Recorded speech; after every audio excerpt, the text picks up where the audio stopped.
뭐 원래 오늘 해야 되는 내용이 교회는 개혁될 수 있는가 라는 주제랑 또 하나는 카톨릭 혼합주의에 대한 거예요. 혼합주의 내용을 빼버렸는데 카톨릭 혼합주의의 주 요지는 뭐냐면 그거예요.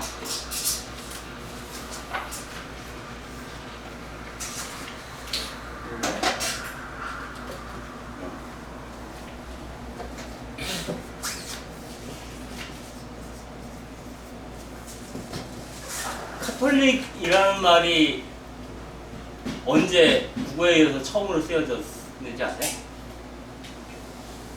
카톨릭이라는 말은 안티오키아의 이냐시오 성인이 처음으로 카톨릭이라는 말을 했어요. 보편적인 진리를 말하는 거잖아요. 그리고 그 안티오키아에서 처음으로 예수를 그리스도로 고백하고 따르는 사람들을 소위 그리스도인이다, 크리스찬이다 라고 처음 쓴 것도 안티오키아예요. 안티오키아인데 몇 가지를 세면은 우리가 교회 그러면은 제일 먼저 생각하는 게 로마잖아요. 로마 교회. 그래서 우리가 지금 소속되어 있는 종단이 로마 카톨릭이라고 하잖아요. 로마에 본부를 두고 있는 카톨릭. 근데 카톨릭은 로마 카톨릭만 있는 게 아니에요. 콥트 카톨릭도 있고 이집트 카톨릭도 있고 그래요. 근데 그 큰 범주에서는 그걸 다 인정해요. 카톨릭 교회. 로마 카톨릭에서 그런 카톨릭도 카톨릭으로 인정을 하고 거기서 세례를 받거나 영성케하거나 이런 거 상관없어요. 근데 전통이 다르기 때문에 좀 따로 구분돼요. 근데 그 로마 카톨릭이 어떤 그 뭐랄까 카톨릭 자체를 대변하기 시작한 거는 한참 뒤에요. 초기 교회에서는 로마 카톨릭은 명함을 내밀 수가 없는 교회였어요. 그러니까 로마 교회 하면 나오는 얘기가 뭐예요? 왜 로마 교회가 이렇게 대단한 교회가 됐냐? 우리가 우선 베드로랑 바오로 사도가 로마에서 죽었다. 그런데 베드로의 원적지는 어디예요? 고향 갈릴레아잖아요. 갈릴레아고 그다음에 바오로는 다르소잖아요. 다소라고 하기도 하고 다르소라고 하는 로마 사람들이 아니에요. 근데 로마에서 죽었다는 거예요. 근데 바오로가 로마에서 죽은 건 확실한 것 같아요. 근데 베드로가 로마에서 죽었는지는 확인되지 않아요. 추정할 뿐이죠. 아무튼 그래서 그 성경에 보면은 베드로한테 예수님이 교회를 베드로의 기반 위에 세우겠다 뭐 이런 얘기를 해요. 그거에 기대어서 이제 베드로가 초대 교황이다 이렇게 보는 거예요. 근데 카톨릭 교회는 교황을 중심으로 하는 교회다 보니까 베드로가 초대 교황이었으니까 로마가 중요해지는 거예요. 그래서 근데 그 로마 교회를 나중에 우리가 중요하게 생각하지만 초기 교회에서는 가장 큰 그 당시에 제1도시 로마 제국에서 로마 시대 로마 제국에서 제일 큰 도시가 어디였죠? 콘스탄티노플이에요. 콘스탄티노플. 이거는 이제 그리스도교가 종교의 자유를 획득한 시점과 콘스탄티누스가 로마의 수도를 로마에서 제국의 수도를 로마에서 지금의 이스탄불이죠. 콘스탄티노플로 옮기죠. 그래서 이 콘스탄티노플이 제국의 수도가 되었기 때문에 여기가 제일 큰 교회가 들어갑니다. 교회 중에 제일 큰 교회고 고대 교회라고 얘기를 해요. 초대 교회가 아니라 고대 교회. 두 번째는 북 아프리카에 있는 알렉산드리아예요.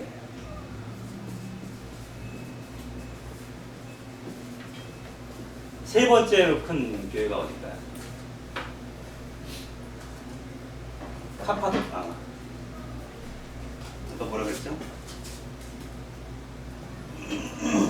안티오키아.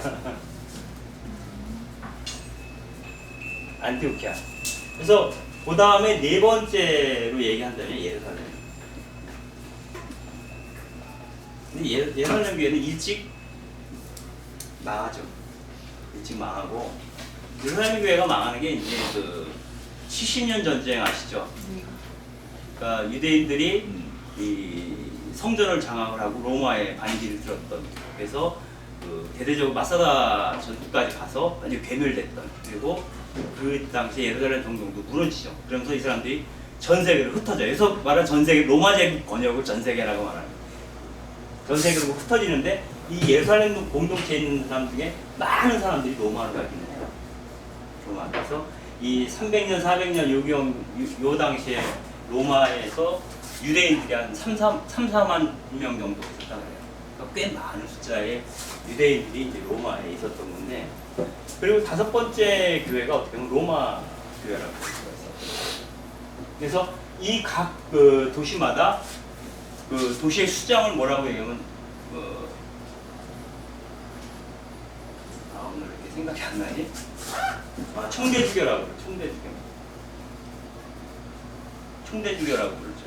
그래서 지금 그 그리스 정교회 총대주교가 어디에 살고 있냐면은 콘스탄티노플이죠. 콘스탄티노플에 있는 총대주교가 그 그리스도 정교회를 대표하는 사람이고, 우리가 교회일치 운동 뭐 이런 거 얘기할 때 항상 그 거론되는 인물이 이제 콘스탄티노플 교구의 총대주교, 이렇게 보시면 돼요.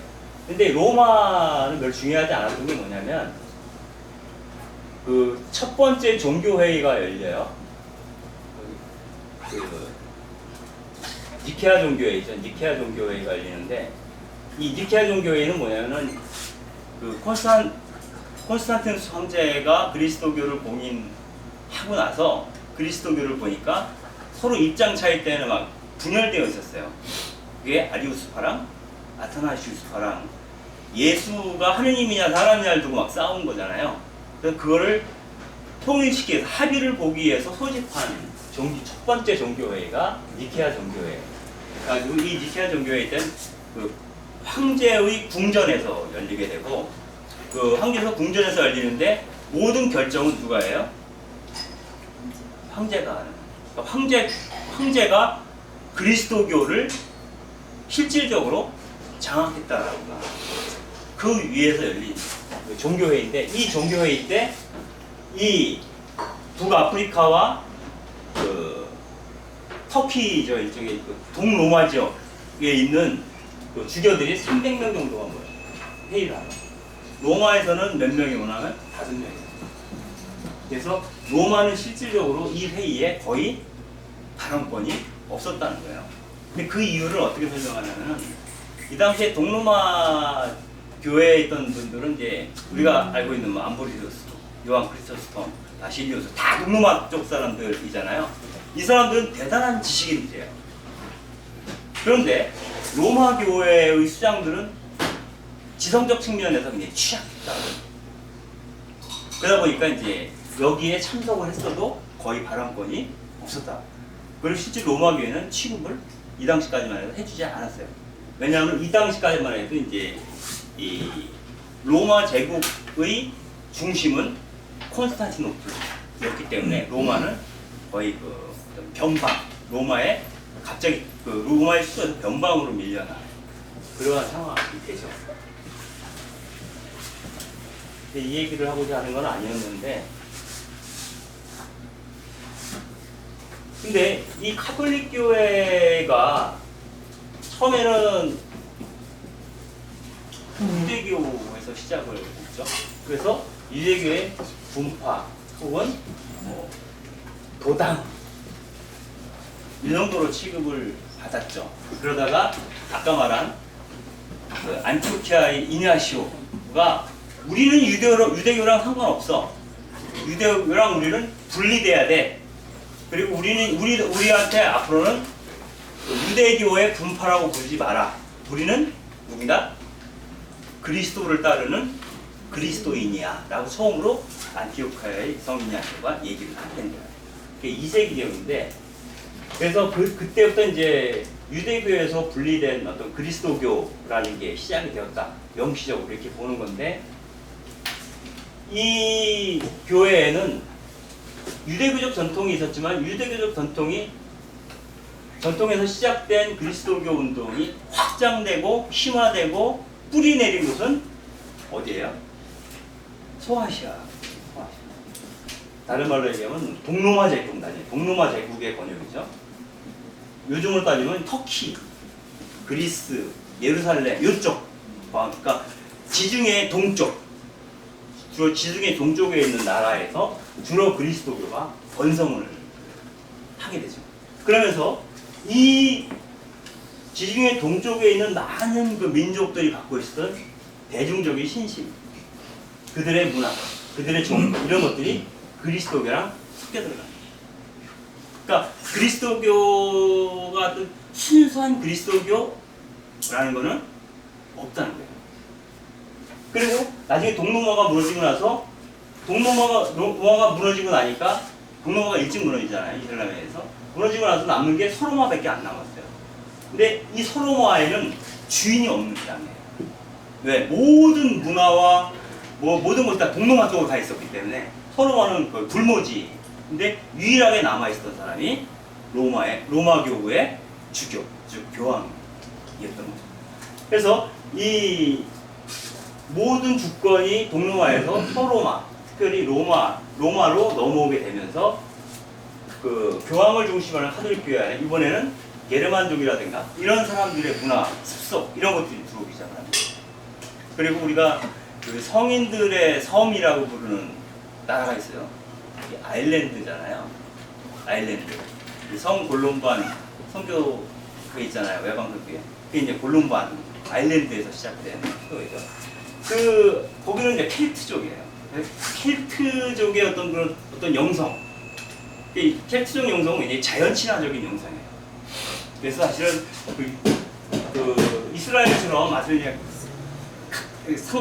각박하다, 그 광야가 많은 그런 지역에서 어떻게 보면 그 자연에 대해서 배타적인, 자연에 대한 도전 속에서 생존을 해야 됐던 그런 백성들의 문화와 이 켈트족이 갖고 있던 문화는 달라요. 그래서 요즘 뭐 뉴에이지다 뭐다 마음 공부다 이런 얘기하면은 그 영성의 기반을 따져 들어가면 켈트족 영성이 대부분 거죠.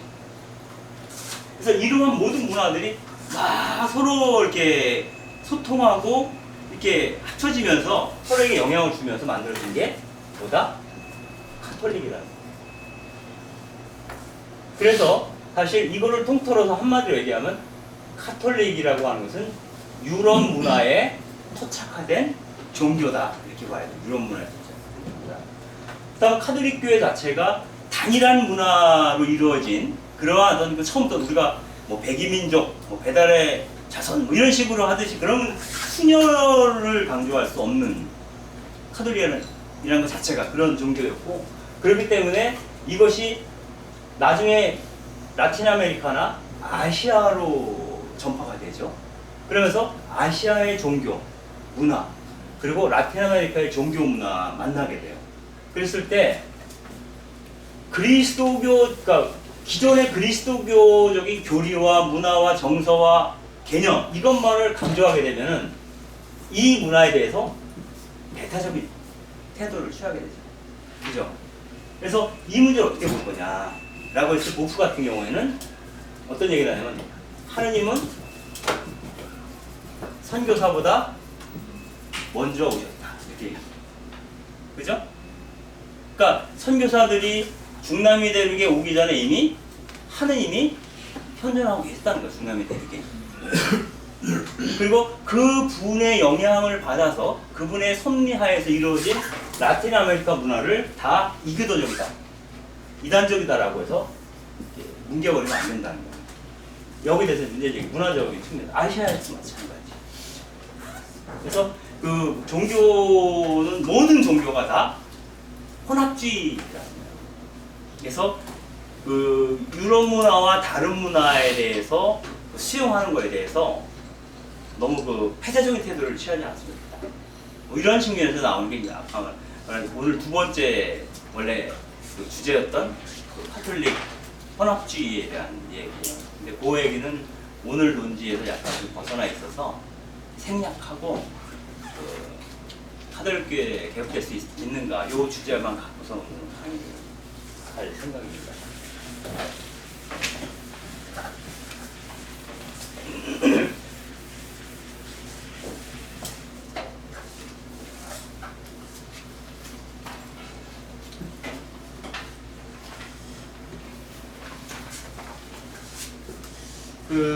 지금 이 복후가 이 책을 쓸 때만 해도 한국에서 가장 많이 이렇게 이야기 나왔던 개념 중에 하나가 교회를 얘기할 때 보통은 교회 그러면 우리가 제2차 바티칸 공회의 영향을 받아서 교회 그러면 교회는 하느님 백성이다 이렇게 이제 얘기를 했어요.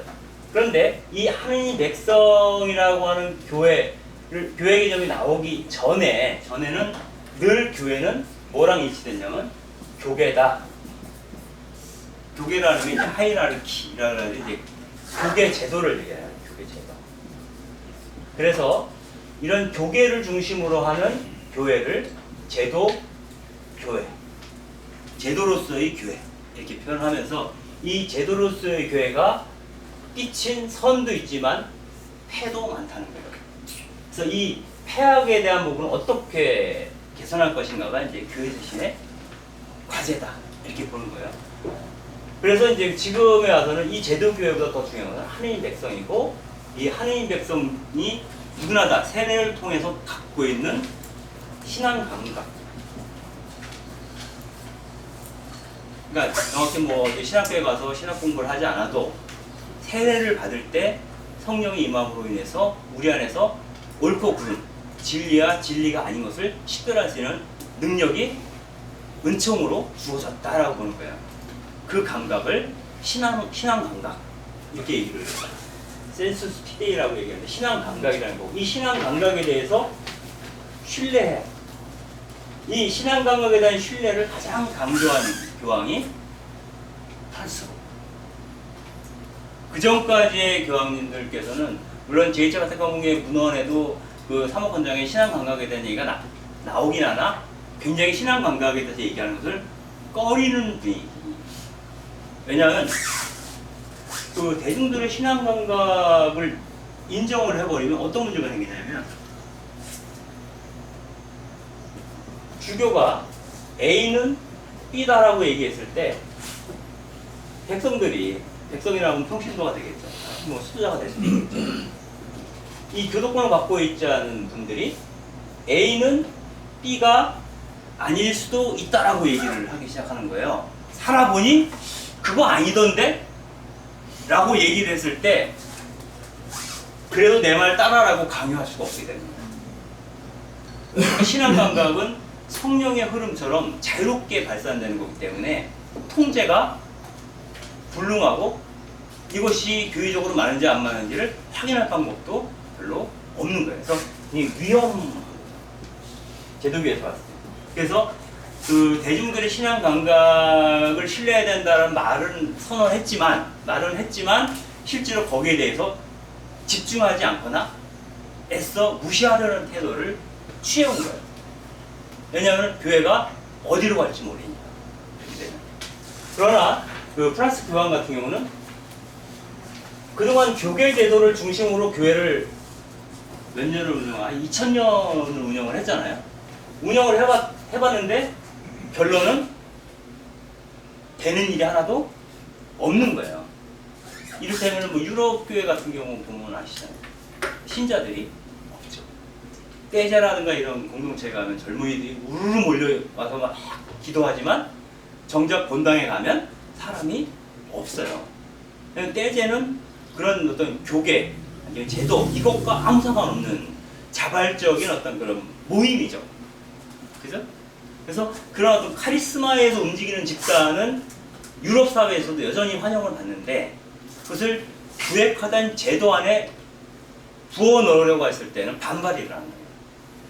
지금 그 우리 자녀들 같은 신세대 요즘은 신세대도 아니고 뭐야 신신세대라고 그래요. 뭐라고 얘기할지 모르겠는데 아무튼 헤아릴 수 없는 세대가 있잖아요. 우리 밑에 그 헤아릴 수 없는 세대 같은 경우는 이러한 제도교회적 성격이 체질적으로 안 맞죠. 그러니까 앞으로 한국 교회도 유럽 교회로 유럽 교회처럼 갈 가능성이 이제 크죠. 이러한 상황에서 이제 적어도 프란시스코 교황이 봤을 때는 이리로 갔을 때 제도교회를 중심으로 교계를 중심으로 움직여 갔을 때 보이는 전망이 없다는 거예요. 그렇다면 불확실하지만 때로는 의심쩍기도 하지만 그래도 믿을 것은 대중들의 신앙 감각입니다. 그리고 이 대중들의 신앙 감각 안에 하느님께서 어떤 형태로든 현존하고 계심을, 섭리하고 계심을, 역사하고 계심을 믿는 수밖에 없다. 실제로 이러한 신앙 감각에 따라서 그 발현된 교회가 가장 대표적인 교회가 이제 아르헨티나 교회라고 얘기해요. 이 아르헨티나 교회 같은 경우는 이 아르헨티나 교회랑 비교되는 교회 중에 하나가 브라질 교회. 왜 그럴까요? 우리가 해방신학 그러면 어디 해방신학이에요? 브라질에. 우리가 알고 있는 해방, 뭐 보프라든가 구테레스 등등 이런 사람들이 얘기하는 이 해방신학의 주주를 형성하는 지역으로 굳이 얘기하냐면 브라질 쪽 해방신학. 이것은 거의 정치신학에 가깝죠. 정치신학에 가까워요. 그래서 이 사람들의 쟁점 중에 하나가 뭐였냐면은 그 게릴라들의 반군의 무장혁명을 용인할 것인가 말 것인가, 아니면 사제가 총을 드는 게 옳은가 그른가 이런 것들이 되게, 왜냐하면 워낙 그 억압의 강도가 컸거든요. 그러니까 이것을 마치 광주 사태 때 광주항쟁 당시에 그 공수부대가 들어왔을 때 어떻게 하겠어요? 우리도 무장하자 이렇게 되는 거잖아요. 그들의 무장에 대해서 그래 더 큰 악을 막기 위해서는 작은 악은 용인해야 돼, 이런 입장을 가질 수밖에 없죠. 가장 대표적인 사람이 까밀로 테레스 같은 사람이죠. 근데 아무튼 그러한 정치신학적인 측면들, 그 상황의 그 극심함 때문에 이런 것들이 발전을 해요. 그리고 이것을 뒷받침하는 신학이 발전하는데 그게 우리가 통상 알고 있는 해방신학이에요. 그런데 아르헨티나 교회 같은 경우는 약간 좀 문화신학에 가까워요. 문화적 해방신학이라고 합니다. 그러니까 이 사람들 역시 가난한 자들에 대한 우선적 선택을 하고 있지만 가난한 이들의 삶, 그들의 문화 안에서 드러나시는 하나님에 대해서 아주 민감하게 반응하죠. 그리고 이들이 갖고 있는 신앙 감각에 대해서 신뢰하는 그런 입장에서 했죠. 그래서 이번에 그 발트카스퍼 추기경이 낸 새로 프란시스코 교황님에 대한 책이 나온 게 있어요. 프란시스코 교황의 영성과 신학인가 모르는 책이 이번에 나왔는데 그 책을 보니까 아르헨티나 해방신학을 별도로 다루더라고요. 발트카스퍼. 지금 얘기하는 건 발트카스퍼 추기경 얘기예요. 그러다 보니까 약간 달라요. 그래서 이제 이런 얘기가 있었어요. 프란시스코 교황님이 교황제가 오르고 나서 저 사람이 프란시스코 교황이 해방신학자냐 아니냐 이게 논란이 좀 있었던 적이 있어요. 그죠? 네. 그래서 아주 우익적인 사고를 갖고 있는 사람은 당연히 프란시스코는 저 정도면 해방신학자다 이렇게 보는 거고, 근데 본인은 난 해방신학자가 아닙니다라고 얘기를 하고 있고, 또 교회 일각에서도 교황님은 해방신학자까지는 아니에요 라고 얘기를 하는데, 이 발터카스퍼의 분석에 따르면 해방신학자인데 아르헨티나 해방신학이고, 그것을 그 번역에서는 원어가 뭔지 모르겠는데 아르헨티나 해방신학은 민중신학이다 이렇게 얘기해요. 그러니까 이거는 어떻게 보면 목표 자체가 우리가 알고 있는 중남미 해방신학은 정치적 해방이 집중되어 있어요. 군부 정권 하에서. 근데 아르헨티나 해방신학은 민중의 지혜에 집중하고 민중에게 절대적인 신뢰를 보이고 이들의 해방을 위해서 투신하는 것, 이런 것들은 이제 비슷하긴 하지만 정치적인 해방신학에 대해서까지는 무력적인 폭력혁명이나 이런 것에 대해서는 용인하지 않는 뭐 이런 약간의 차별성이 있어요. 그래서 그런 얘기를 하더라고요. 그래서 오늘 주로 얘기하는 것은 그 신앙 감각, 그 백성들의 신앙 감각에 대한 관점. 이것은 그 최근에 들어서 그 프랑스고 교황 이후에 많이 사람들이 주목하고 있고 여기에 관한 회칙도 하나 나오고 있고 그렇죠. 그런데 기본적으로 오늘 우리가 다룰 주제는 교계제도, 우리 제도로서의 교회다라고 볼 수가 있습니다.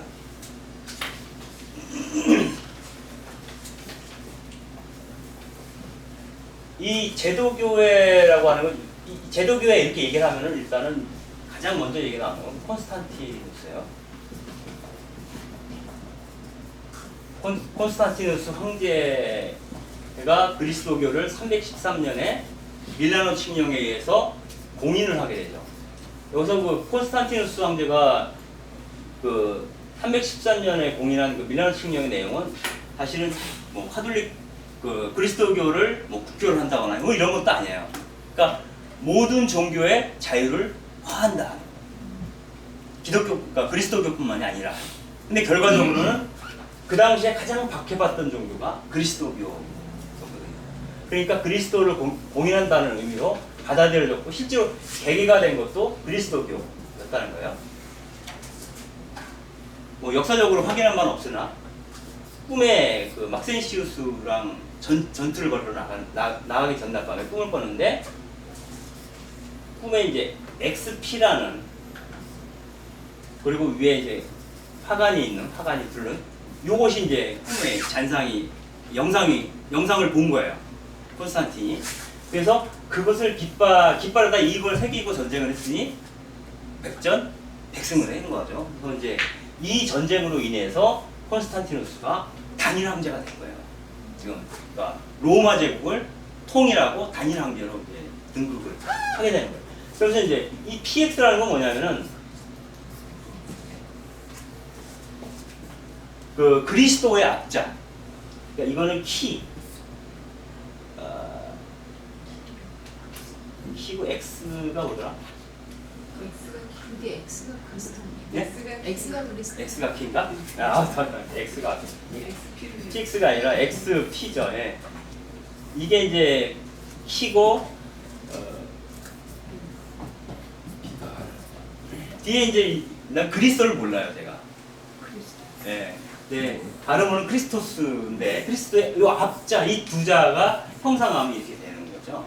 예. 그래서 이제 그리스도의 깃발로 승리하리라 이런 뜻으로 읽혔던 것이고 그리고 실제로 그 콘스탄티누스 황제의 엄마 헬레나죠. 엄마가 아주 독실한 그리스도인이었고 그래서 그 그리스도교를 용인을 하게 되는데 그 그리스도교를 용인하면서 그 첫 번째 조치 중에 하나는 그리스도인이라는 그리스도인이라는 이유로 빼앗긴 재산들이 있어요. 신자들이. 부자였던 신자들도 있었을 거 아닌데 그리스도인이 밝혀지면 잡혀가면서 그 재산도 전부 다 몰수당하는 거거든요. 그 재산, 몰수된 재산을 반환해 줍니다. 그래서 우리가 그 암브로시오스 성이 있잖아요. 암브로시오스 성이 이제 그 카파도키아에서 그 자리를 잡으면서 큰 수도원을 세우게 되는데 수도원을 세울 수 있는 돈이 전부 환수받은, 반환받은 재산이 때문에 됐다라고 얘기해요. 그래서 그 가족 중에 한 7명인가가 성인이 됐죠. 그 친족 가운데서. 재산 환수가 있고, 그 다음에, 세금을 내지 않는 거죠. 그리고 그 그리스도인 주교급이나 성직자들에게는 일정한 정도의 재산과 토지를 주는 거죠. 그래서 먹고 살 수 있는 저기를 해주고 그 다음에 각 곳에 이제 성당을 짓기 시작한 거죠. 그 성당 가운데 가장 유명한 성당이 3개 정도가 있어요. 그 첫 번째는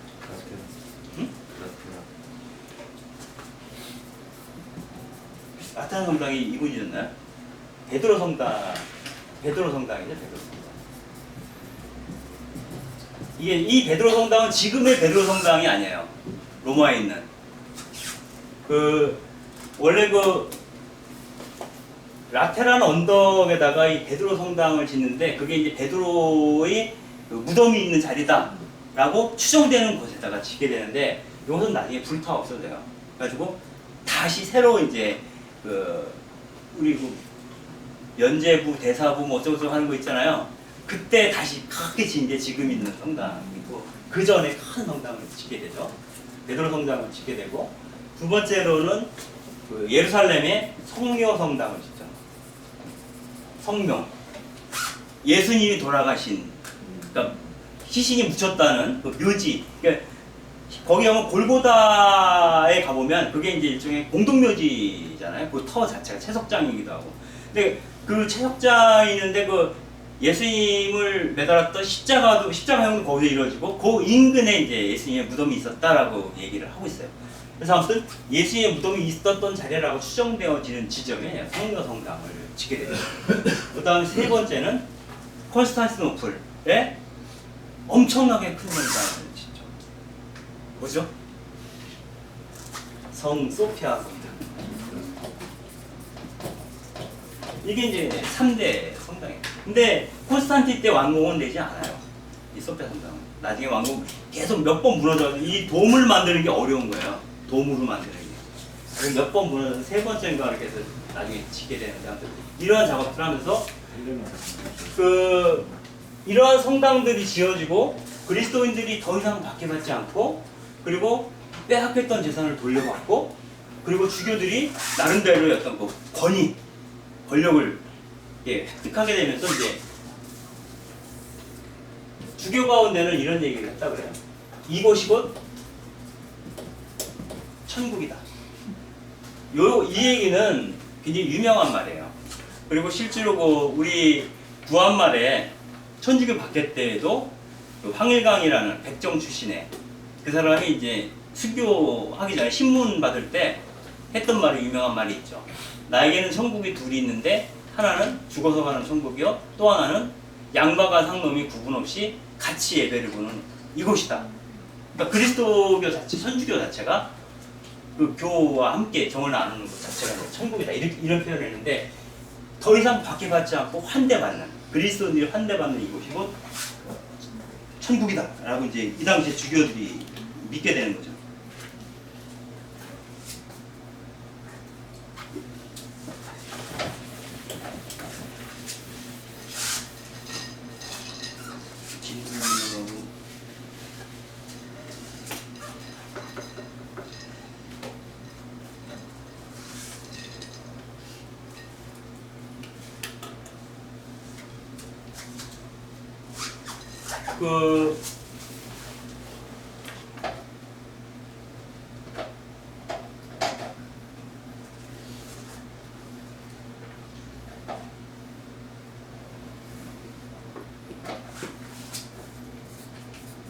그 카톨릭 교회에서 가장 중요한 직책이 이제 우리가 말하는 주교라고 할 텐데 이 주교 가운데 로마의 주교가 교황이죠.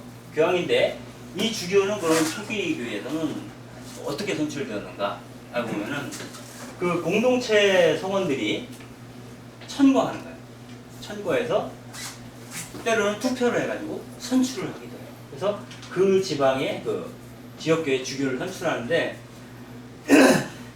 여기서 나오는데 암브로시우스 같은 경우에는 주교가 될 당시에 신자도 아니었다고. 로마의 행정관 신자도 아닌데 사람이 너무 훌륭했던 거예요. 그러니까 우리 주교가 되어주세요. 이렇게 된 거예요. 그래서 바로 이제 사제성품 받고 주교에 올라가죠. 지난번에 얘기했지만 이 당시의 주교들은 신학적인 소양을 갖춘 공부를 한 주교들이 별로 없었다라고 보는 거고요. 주교가 된 연후에 이른바 신학을 한 거죠. 이 신학이라는 게 사실 우리가 뭐 참고할 수 있는 신학 서적이 있는 게 아니에요. 기본적으로 있는 거는 성경밖에 없어요. 그리고 이 성경을 어떻게 우리가 현실 안에서 이해할 것인가에 대해서 이제 고민을 하는 거죠.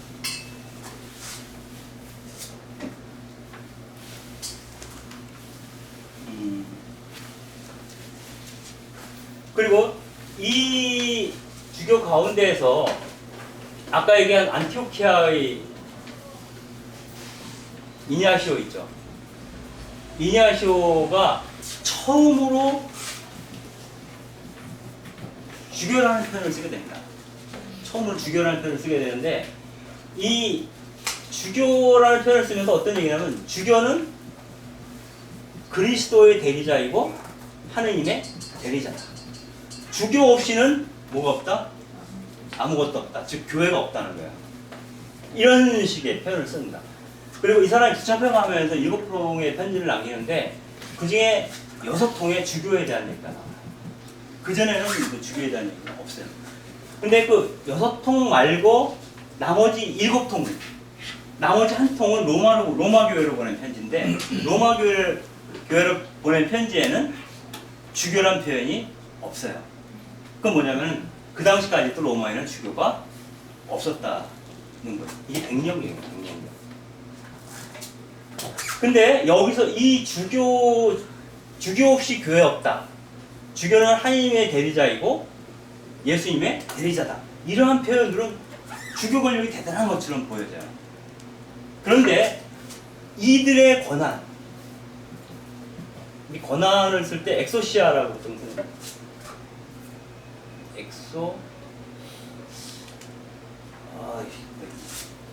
용어를 못하네. 갑시다. 이 권한은 이러한 권한들은 주교의 권한은 어디서부터 오느냐? 그거는 어떻게 얘기하면 이 주교를 뽑은 공동체로부터 권한이 발생한다. 왜냐하면 우리가 보통 알기로 주교는 누가 임명을 합니까? 통상 지금은 교황님께서 임명을 하죠. 그러니까 모든 권한은 어디로부터 오는 거예요?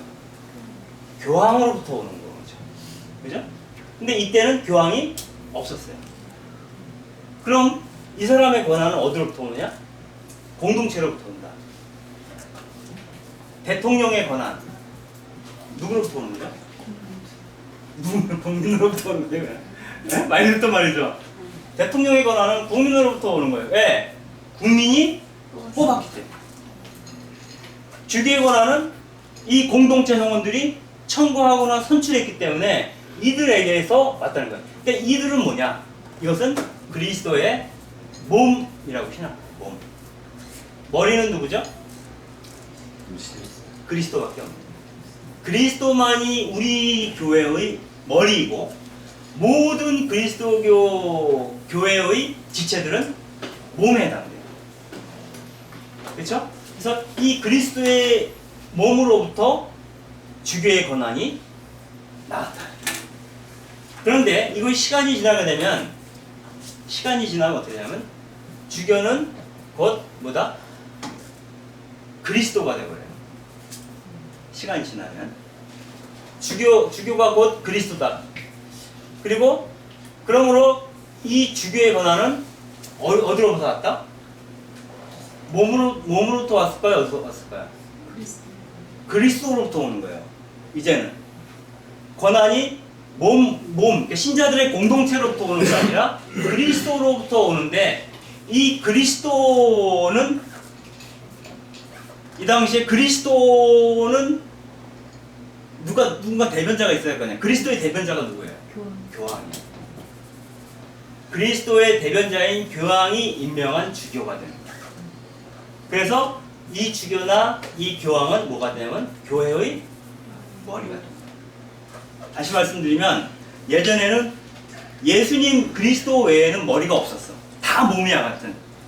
근데 교황이 주교를 임명하기 시작하면서 혹은 황제가 주교를 임명하기 시작하면서 임명이라고 하는 제도가 등장하면서부터는 이들이 어떻게 생각하건 상관이 있어요? 없어요?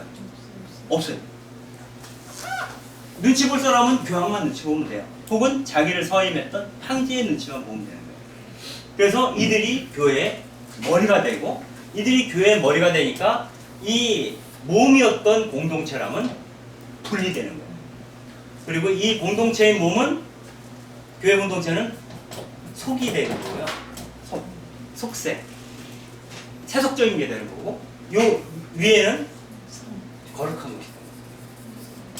그러니까 성과 속이 분리되기 시작해요. 그러니까 성직자 혹은 교계와 그 평신자들을 중심으로 이 일반 그 하느님 백성과 분리가 되기 시작하는데, 그게 서임권과 상관이 있다라는 거예요. 누구로부터 선출되느냐, 이런 부분이 있는 거죠.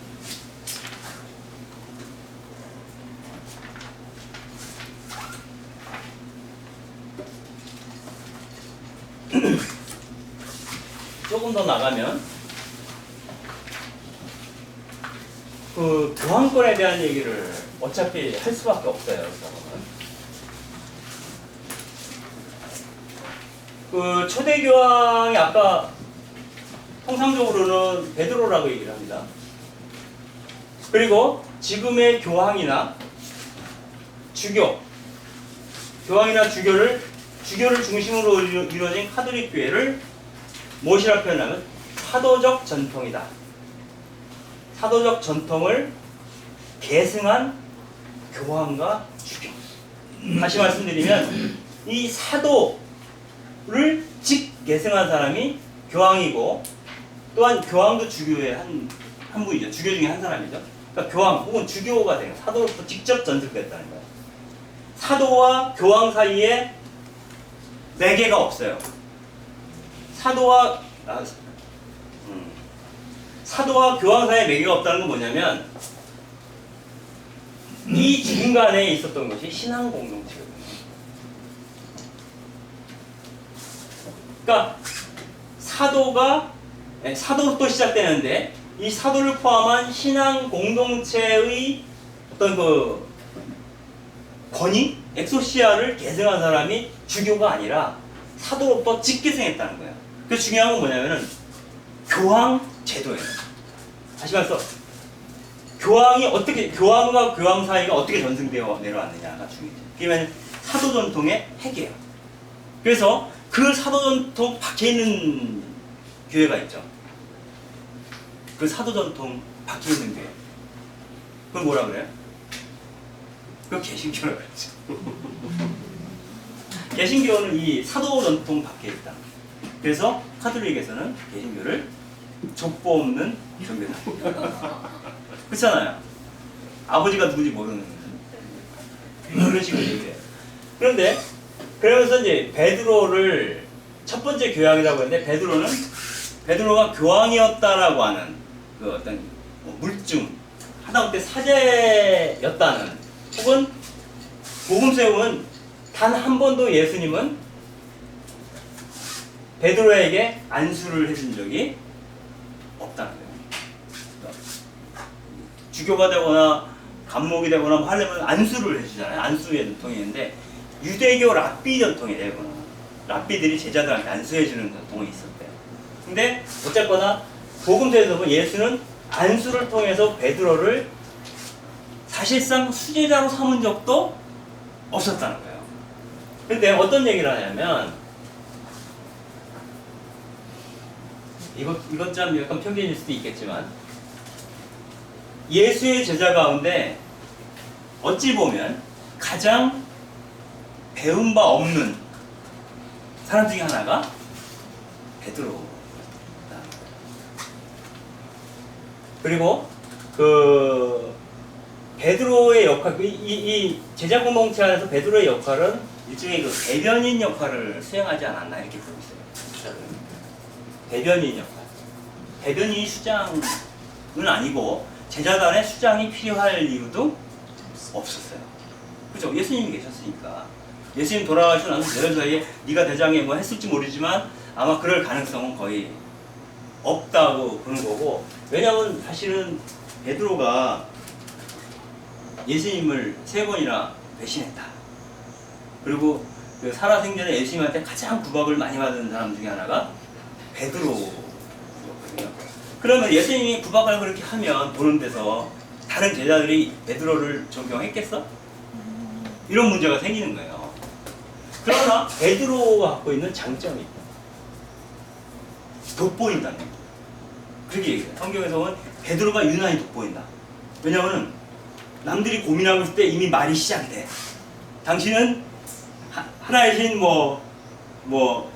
우리 주님이시고 그리스도이십니다. 이런 식으로 막 고백을 막 하잖아요. 다른 사람들 막 이렇게 재고 있을 때. 그러니까 이렇게 돋보인다는 거예요.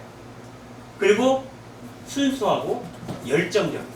이런 측면들이 베드로의 장점이었고, 그래서 이 당시 보게 되면 세 사람 중에 한 사람이 있는데 그 중에 하나가 베드로죠.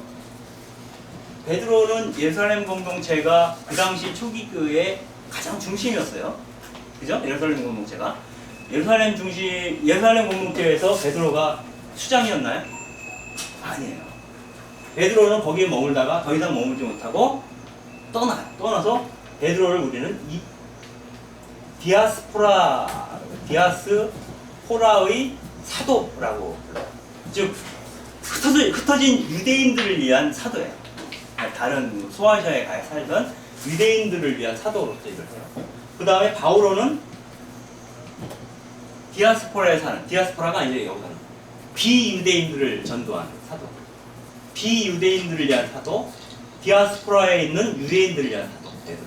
이렇게 된 거고, 베드로는 예루살렘 공동체를 떠나면서 예루살렘 공동체는 누가 수장하게 되냐면 야고보, 예수님의 형제라고 얘기하는 야고보가 수장이 되죠. 그리고 육신여경 야고보는 죽임을 당하죠. 근데 이러한 상황이었는데 여기서는 누가 수장이고 막 이런 개념 자체가 여러분들 복음서에서 예수님이 늘 하시던 말씀이잖아요. 나는 성기로 온 것이 아니라 성기로 왔다. 믿음이 되고자 하면 종이 돼. 이런 식의 얘기를 해서 들어왔던 그런 공동체이기 때문에 수장이 없는 공동체라는 게 나타납니다. 사도는 있었지만. 그리고 부제라는 전통도 있는데 스테파노처럼 부제가 수장은 아니에요. 그죠? 그런 신앙 공동체나 특별한 직무를 맡았던 것만은 사실이지만 그 부제라는 직무가 수장이나 우두머리 역할을 했다는 적이 없어요. 어떻게 보면 거기에 가장 많이 나오는 게 사도행전에서도 그렇고 원로라는 개념이에요. 원로. 즉 어떻게 보면 그 공동체에서 어느 정도 식견이 있거나 나이 드신 분들이 모여서 그걸 뭐라 그래요? 집단 지도 체제라고 그러잖아. 아무튼 거기서 논의해서 모든 일들을 처리하지 않았는가 이렇게 보는 거죠. 그 원로들 중에 일부가 나중에 주교가 된다라는 보는 게 맞습니다.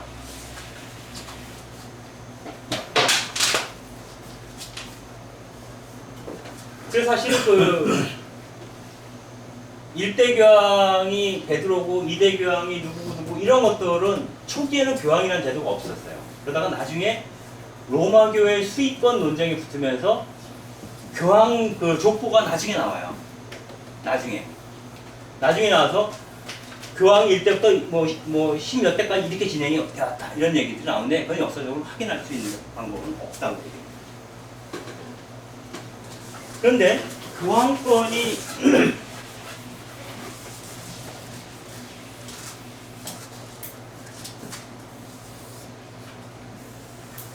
교황권이 중요해지는 어떤 과정들은 있어요. 왜냐면은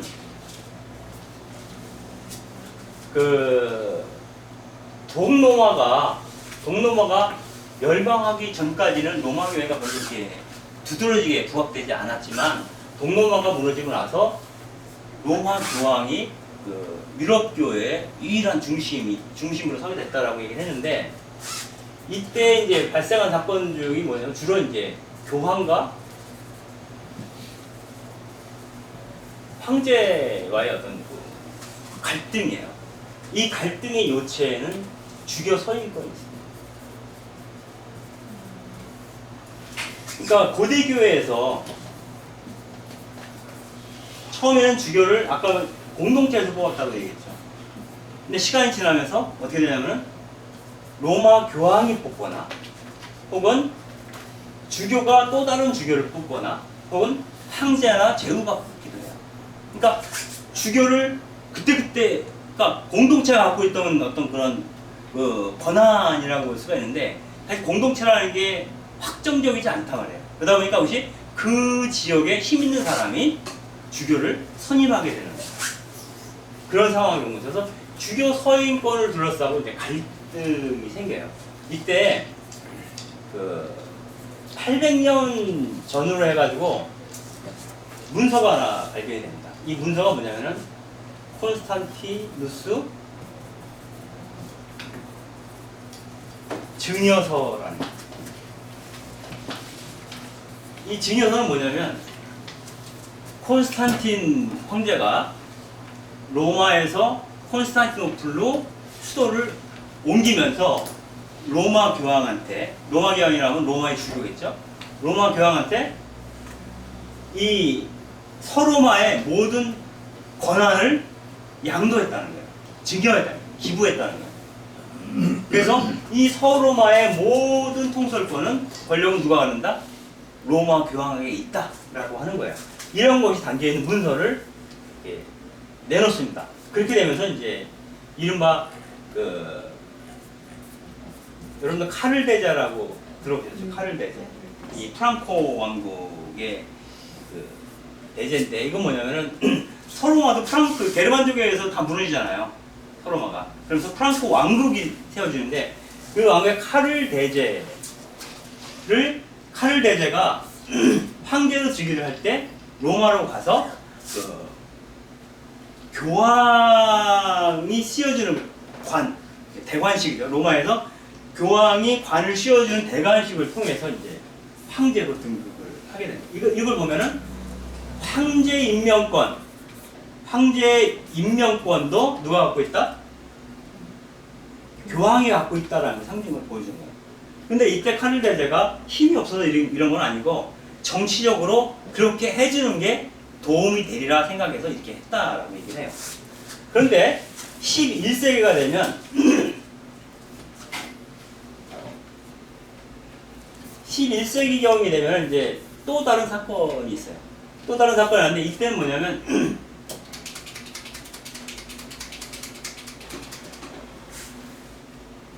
여러분들 그 카노사의 굴욕이라고 들어보셨죠? 이렇게 무게지지.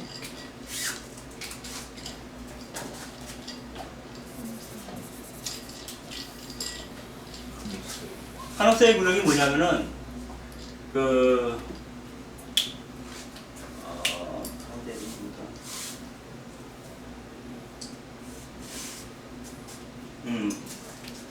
그레고리오 7세 교황이 있어요. 그레고리오 7세 교황이 아마 베네딕토 출신의 교황으로 이제 교회 개혁을 추진했던 교황이죠. 그러면서 이 교회 개혁의 핵심 내용이 뭐냐면 성직 매매 금지예요. 그리고 속건에 의해서 주교가 임명되는 것에 대해서 문제 제기를 하게 되는 거예요. 이거 뭐냐면은 이 주교가 세속 군주나 그 황제에 의해서 임명이 되게 되면 가뜩이나 이 주교들이 평화롭게 살고 있는데, 그리고 권력을 누리고 있는데 그 권력이 더 확장될 뿐이고 교회 나름대로 본연의 모습을 잃어버릴 위험이 있다라고 보여요. 그래서 그레고리 7세가 모든 권력을 교황한테 집중시키고 세속 권력이 이 주교 서임에 관여하지 못하도록 쐐기를 박습니다. 쐐기를 박아요. 그러니까 여기에 대해서 이제 하인리, 당시 신성 로마 제국 황제였던 하인리 4세가 무슨 소리냐, 나도 주교를 임명하겠다, 이런 식으로 이제 반대를 하기 시작해요. 그러니까 이 그레고리 7세가 파문을 시키죠. 파문을 시키니까 하인리 4세가 그래, 파문해봐. 그리고 이제 로마로 군대를 모아서 로마를 점령해 버리려고 했었는데, 제후들이 이 하인리 4세에 대해서 별로 통택하게 생각하지 않았다 그래요. 그래서 하인리의 명령에 불복합니다. 그리고 너는 교황이 파문했잖아, 이렇게 돼버린 거예요.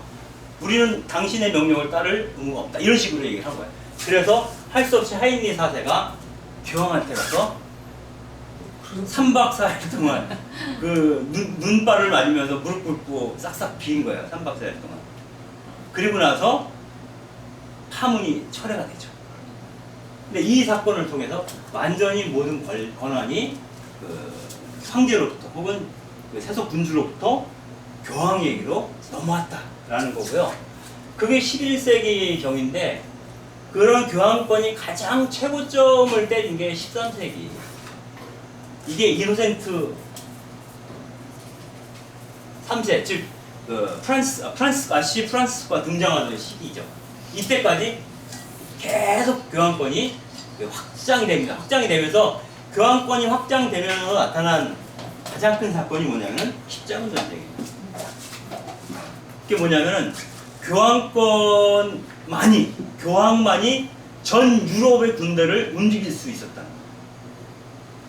일개 군주들은 그게 불가능했다는 거예요. 그래서 그 교황권이 얼마나 막강했는가를 보여주는 것이고, 그냥 나온 김에 조금 더 얘기를 하면 십자군 전쟁 끝나고 나서 유럽 사회에 몰아닥친 큰 사건이 있어요.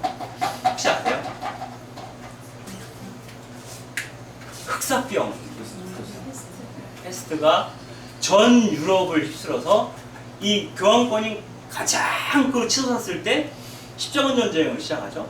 그리고 십자군 전쟁이 소멸하는 걸 전후로 해가지고 패스트가 해서 유럽 인구의 3분의 1이 죽었다고요. 그러니까 그렇게 되면서 그 패스트가 퍼지면서 이것이 교황조차도 아니면 카톨릭 신앙 자체가 이 패스트의 확산을 막을 힘이 없다는 것이 확인이 된 거잖아요.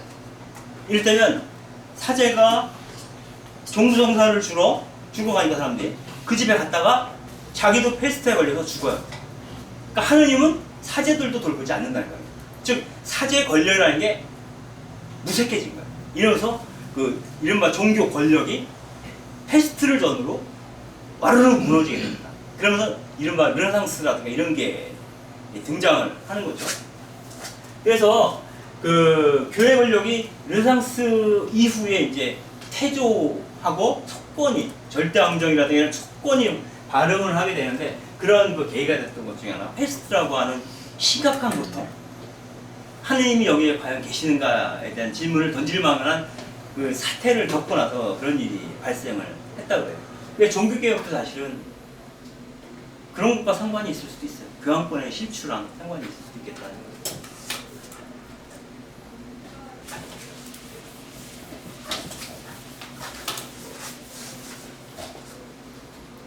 제가 지금 한 10분 정도만 쉬고 했으면 좋겠어요.